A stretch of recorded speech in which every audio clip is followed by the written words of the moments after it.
नमस्कार विद्यार्थियों, जैसा कि आपको पता है हम सूरदास जी के 2 पद पढ़ चुके हैं। आज हम तीसरा पद पढ़ने जा रहे हैं। तो तीसरे पद पे चर्चा करते हुए कि हमारे हरी हारिल की लकड़ी। तो सूरदास जी कहते हैं कि गोपियां उद्धव को कह रही है कि जो हमारी हरी हरी किसको कहा गया है? श्री कृष्ण को। किसको कहा गया है? श्री कृष्ण को। हमारे हरी है वो हारिल की लकड़ी। हारिल क्या होता है? हारिल नामक एक पक्षी होता है साथियों, विद्यार्थियों, जो हमेशा अपने पंजों में एक लकड़ी रखता है। क्या होता है? एक पक्षी। तो हमारे श्री कृष्ण तो उस हारिल पक्षी की तरह हैं, उस हारिल पक्षी की लकड़ी की तरह हैं, जो हमेशा अपने पंजों में रखता है। और उसी प्रकार श्री कृष्ण को भी हमने उसी हारिल की लकड़ी की तरह जकड़ लिया है। मन क्रम वचन नंद नंदन उर। तो गोपियां कह रही है कि हमने अपने मन से, ये वैसे क्रम लिखा हुआ है ब्रज भाषा में, लेकिन इसका सही रूप जो हिंदी में देखेंगे तो कर्म। और वचन यानी वचन से नंद नंदन। नंद कौन है? श्री कृष्ण के पिताजी यानी नंद बाबा। ठीक है। और नंदन, नंदन का मतलब पुत्र, यानी जो नंद के नंदन है यानी नंद के पुत्र हैं। उर का मतलब होता है हृदय। क्या होता है? हृदय। उर का मतलब होता है हृदय। तो हमने नंद नंदन को यानी नंद के पुत्र श्री कृष्ण को बिल्कुल अपने मन से, कर्म से, वचन से, अपने उर यानी हृदय में यह दृढ़ करी पकड़ी और दृढ़ करके पकड़ लिया है, उनको धारण कर लिया है। जागत सोवत स्वप्न दिवस निशी। वो कह रहे हैं कि जब हम जागती हैं, सोती हैं, और जब हम स्वप्न भी देखती हैं, और दिवस, दिवस का मतलब दिन में, दिवस का मतलब है दिन में, निशी का मतलब है रात में। यानी काने काने जकरी, हमारा मन है वो काने काने की जक लगाता रहता है, रटता रहता है। सुनत जोग लागत ऐसो। हे उद्धव, जो आपने योग संदेश की जो बात कही है, जिसको धारण करने के लिए आपने कहा है, हमें तो वो ऐसा लग रहा है जैसे कड़वी ककड़ी, जैसे कोई कड़वी ककड़ी हमें किसी ने दे दी हो। सूतो व्याधि, व्याधि का मतलब है कोई शारीरिक रोग।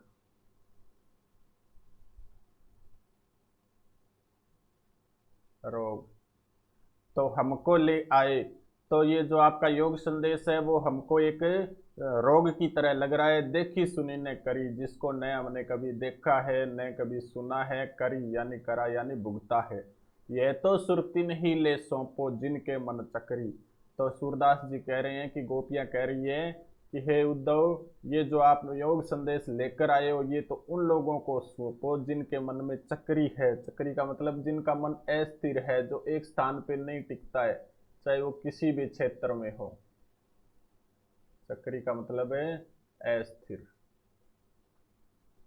तो इस पद से जो प्रश्न पूछा गया पाठ्य पुस्तक में है, गोपियों ने उद्धव से योग की शिक्षा कैसे लोगों को देने को कहा है। तो ये स्पष्ट है लास्ट पंक्ति में। आप हूबहू जैसे प्रश्न के उत्तर लिखो तो आप लिख सकते हो कि इसके लिए गोपियों ने कहा है कि ये तो सुरति नहीं ले सौंपो जिनके मन चक्री, अर्थात जिनका मन स्थिर नहीं है, जिनके हृदय में श्री कृष्ण के प्रति सच्चा प्रेम नहीं है, उनको सौंपने के लिए गोपियों ने कहा है।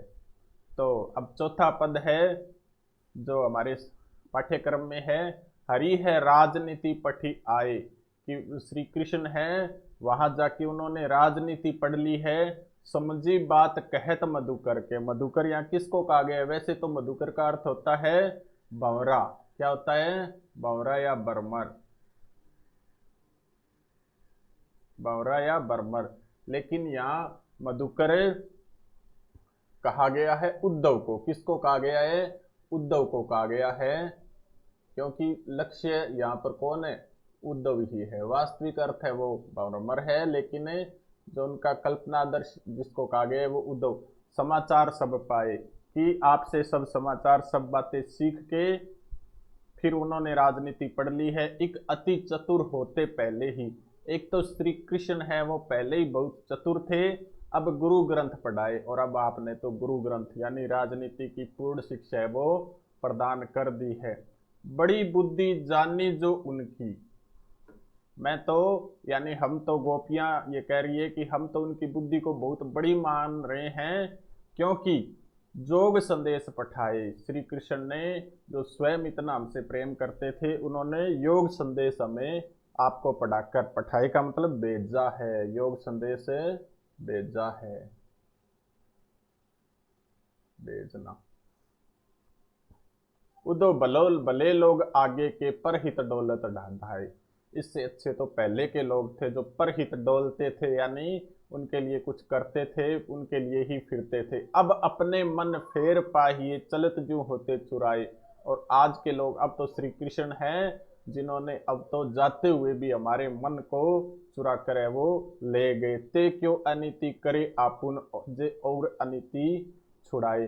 तो उद्धव आप हमें एक ही बात बता दीजिए कि वो हमें तो कह रहे हैं अनिति छोड़ दो, और आपुन यानी स्वयं है वो अनिति कर रहे हैं, यानी ये बात है वो उनकी ठीक नहीं है, यानी स्वयं अनिति कर रहे हैं और दूसरों को छोड़ने के लिए कह रहे हैं।